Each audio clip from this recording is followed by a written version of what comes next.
Assalamualaikum warahmatullahi wabarakatuh. Perkenalkan, nama saya Abdillah Jamil, mahasiswa Pendidikan Teknik Elektro Universitas Negeri Makassar, kelas 01 2020. Pada kesempatan kali ini saya akan menjelaskan tentang komponen-komponen dalam proses pembelajaran. Komponen yang pertama adalah guru. Guru merupakan pelaku utama dalam pembelajaran. Tanpa adanya seorang guru, maka pembelajaran tidak akan dapat berjalan. Sehingga dalam hal ini, guru menjadi salah satu komponen yang terpenting dalam pembelajaran.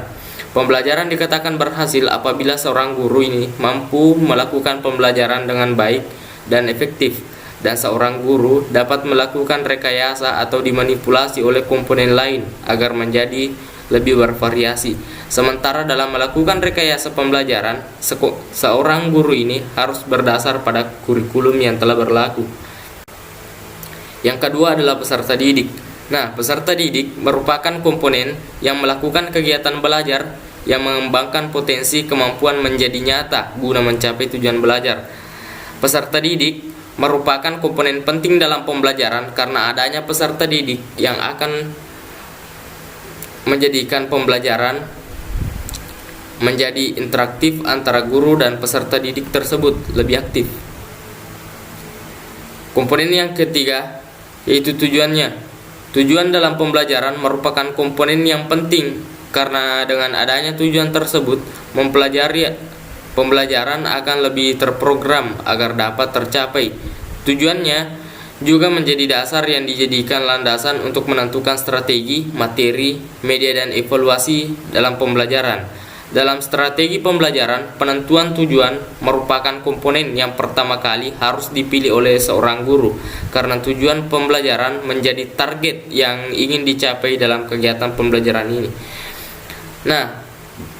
Yang komponen yang keempat adalah bahan pelajaran. Bahan pelajaran adalah komponen kedua.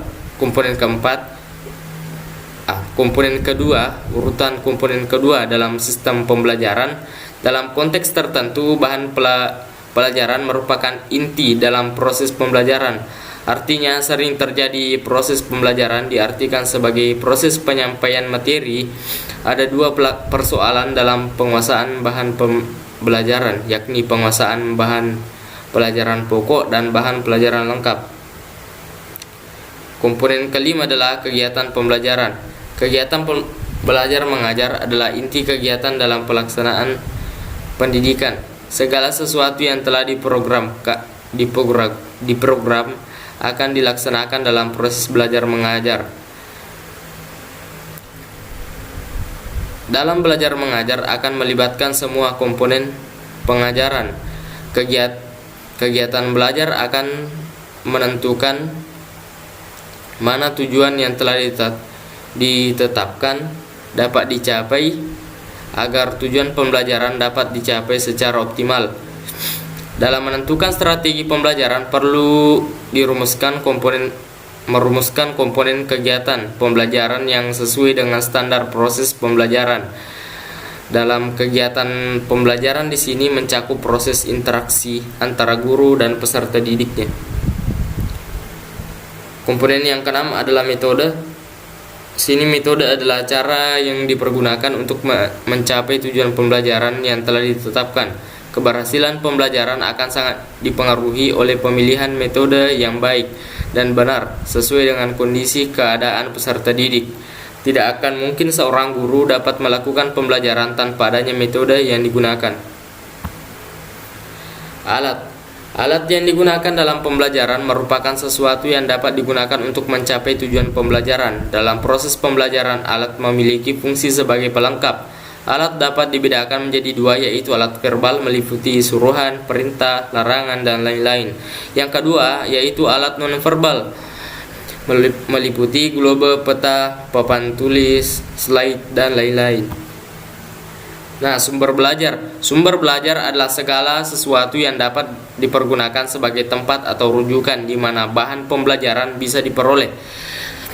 Sumber belajar dapat diperoleh dari masyarakat, lingkungan, dan kebudayaan dan sumber belajar. Evaluasi yaitu komponen yang berfungsi untuk mengetahui apakah tujuan yang telah ditetapkan telah tercapai atau belum. Evaluasi dalam pembelajaran berfungsi sebagai umpan balik sejauh mana siswa telah dapat mengikuti pembelajaran dengan baik, yaitu salah satunya dapat dengan menggunakan tanya jawab kepada siswa atau juga memberi soal terkait materi yang telah diajarkan. Selain itu, evaluasi juga sebagai umpan balik untuk perbaikan strategi yang telah diterapkan. Selanjutnya, situasi lingkungan. Lingkungan yang kaitannya dengan proses pembelajaran yaitu situasi dan keadaan fisik, misalnya iklim, sekolah, letak sekolah, dan lain-lainnya. Dan hubungan antar sesama, misalnya hubungan sesama teman dengan orang lain. Mungkin sekian presentasi yang dapat saya sampaikan. Lebih dan kurangnya mohon dimaafkan. Assalamualaikum warahmatullahi wabarakatuh.